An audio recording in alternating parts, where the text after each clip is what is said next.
My Gen 8 wish list. Hey everyone, Templar74 here with another episode of Poke Talk, and today's episode of Poke Talk is just going to be a short little discussion on my wish list for Pokemon Gen 8, which is most likely going to be revealed at the end of 2019. So, before I get started on this wish list, I do want to point out that up to this point, there has been no official announcement yet on what the new Pokemon game that's in production is going to be titled, or a positive release date. At this point in time, it is still holiday 2019. So with that being said, though, there's still a lot of things we can speculate, and there are some things on my wish list that I'm hoping Gen 8 has, and that is what I'm going to share with you guys. So before I actually get on with that wish list, though, I do want to point out something that many of you have asked me about, and that is those Pokemon leaks that came out. Now, like I said, nothing's been official, and it's not too far-fetched to say that leaked logos and leaked titles can't be true, because that's originally what we thought with Sun and Moon, and it turned out that those were actually pretty accurate. And I will actually put a brief picture up here in the video here. These kind of surfaced the other day, and they were teases for a Pokemon Crown and a Pokemon Scepter games.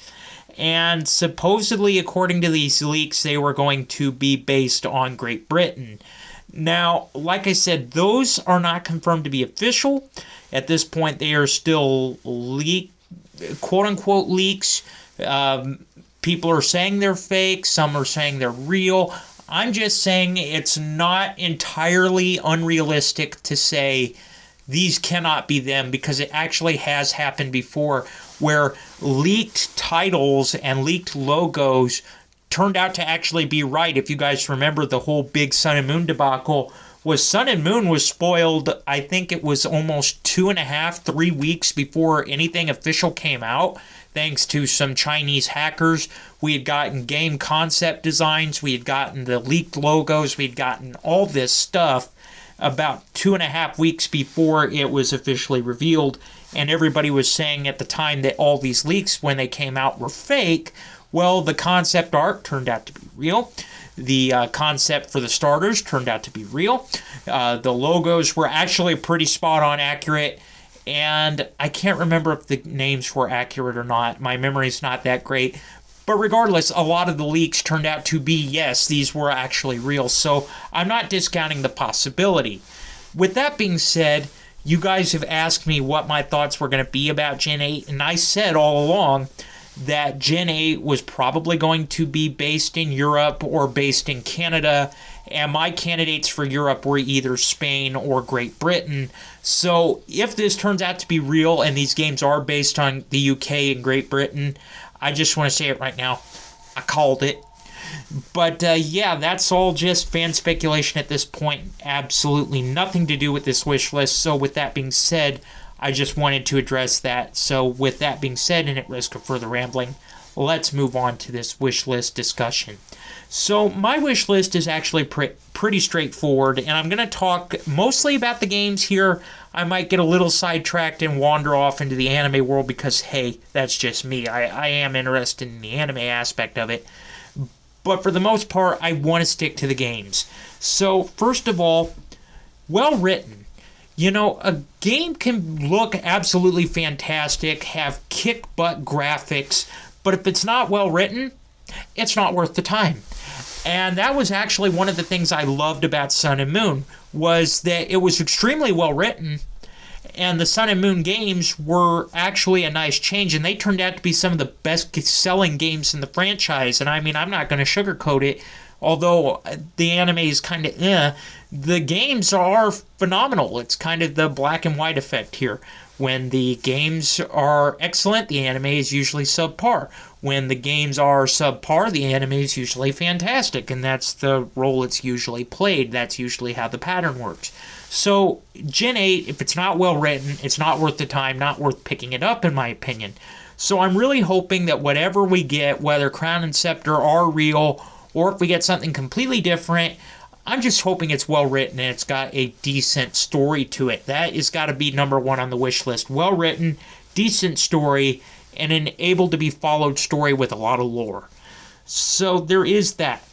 Now, back to the first games for the Switch. Let's Go Pikachu and Let's Go Eevee. I do want to sidetrack a little bit back to these games here, because for the most part, they weren't great Pokemon games. They weren't bad Pokemon games. They were a good platform for the unveiling of Pokemon on the Switch, which now every Pokemon game up to now is going to be. Any game from this point forward is going to be on the Switch until they come out with a new system. And Let's Go Pikachu and Let's Go Eevee had some great features, and it looked really great. And I'm really hoping that this allowed them to work out some of the world bugs that could potentially end up being in Gen 8 here. Because there were a lot of areas of Let's Go Pikachu and Let's Go Eevee that were broken. The wild battle concept was completely taken out. You were stuck sometimes on just, okay, why am I playing this? Because Pokemon lost kind of its feel for open world with the lack of wild Pokemon battles and things like that. It's something that I was critical of.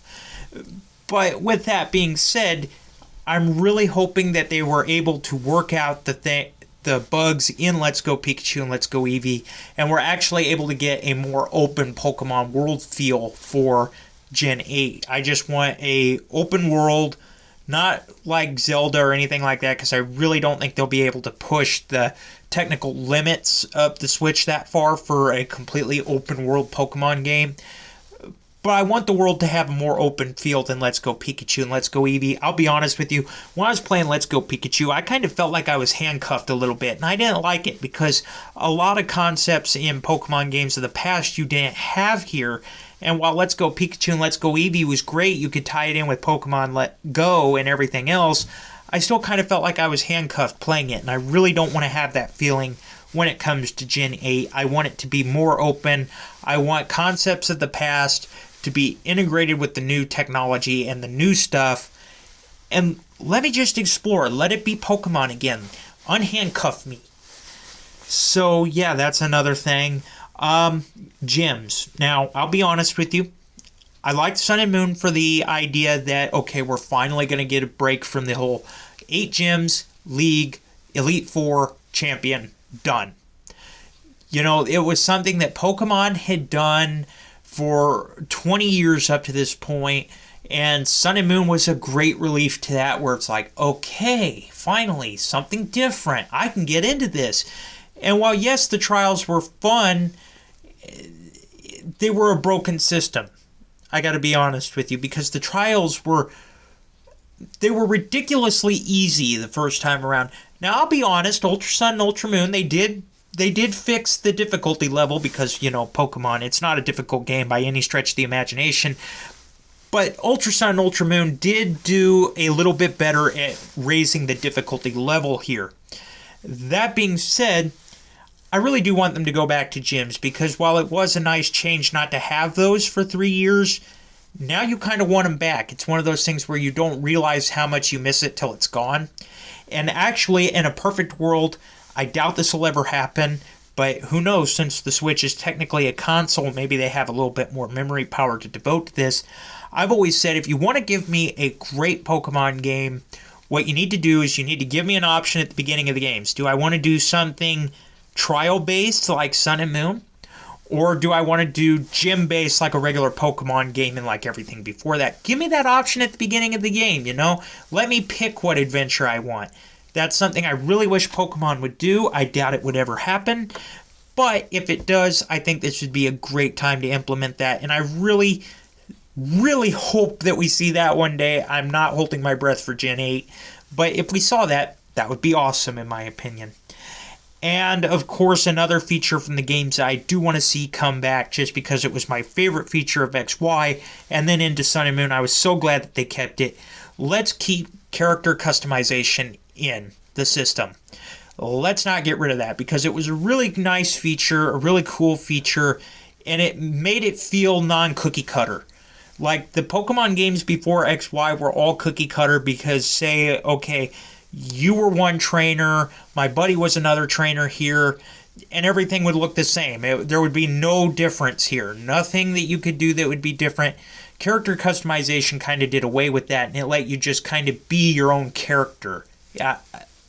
There's really no better way to explain it. It was letting you be your own character.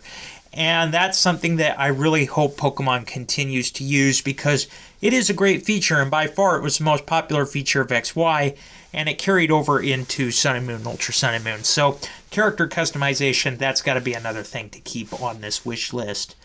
Okay, so as far as games go, there's really not a whole lot more I can say. I just want it well written. I want features from Let's Go Pikachu and Let's Go Eevee. Fix the bugs. Give me a more Pokemon feel so I don't feel like I'm handcuffed playing it. Give me gyms in an ideal perfect world. Gym trial option.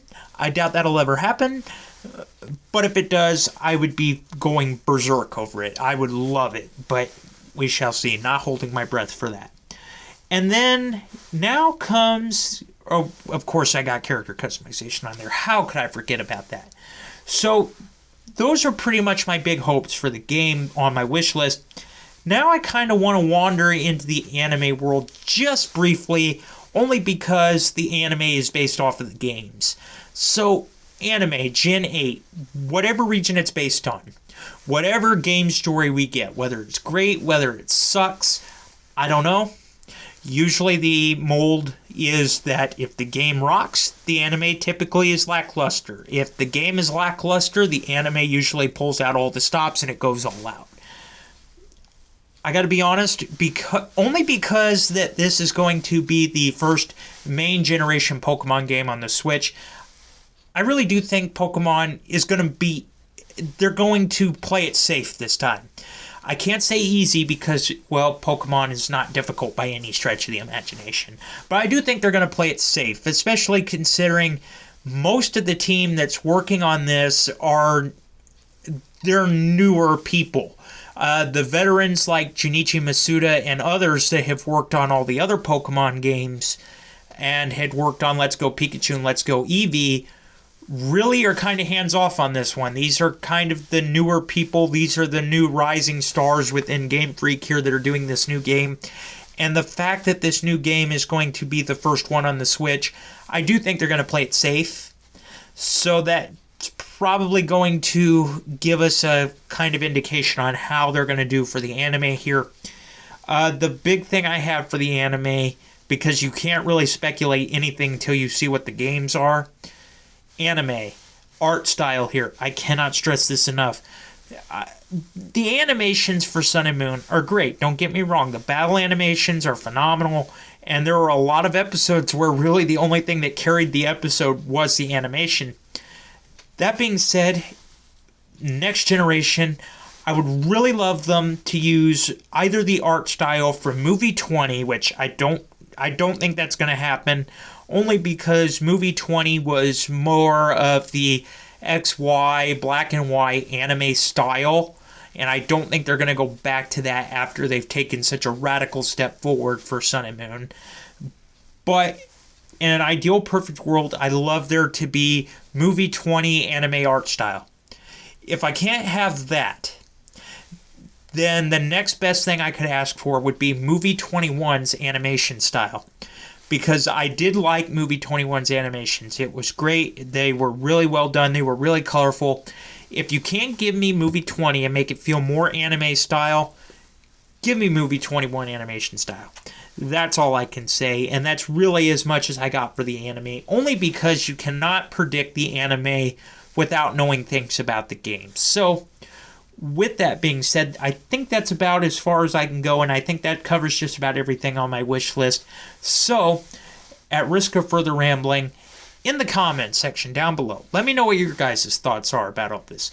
What are your thoughts on those leaked things for Pokemon Crown and Scepter? Do you think those are real? Do you think they're just fan speculation at this point? Well, they are fan speculation at this point because they're not confirmed real. But what are your thoughts on that? What are your thoughts on my wish list for the next generation Pokemon games? Is there something here that I said that you particularly like and agree with me on? Is there something that I missed and that you would like to see? Just let me know what your guys' thoughts are about all this in the comments section down below, because as always, I enjoy hearing from you.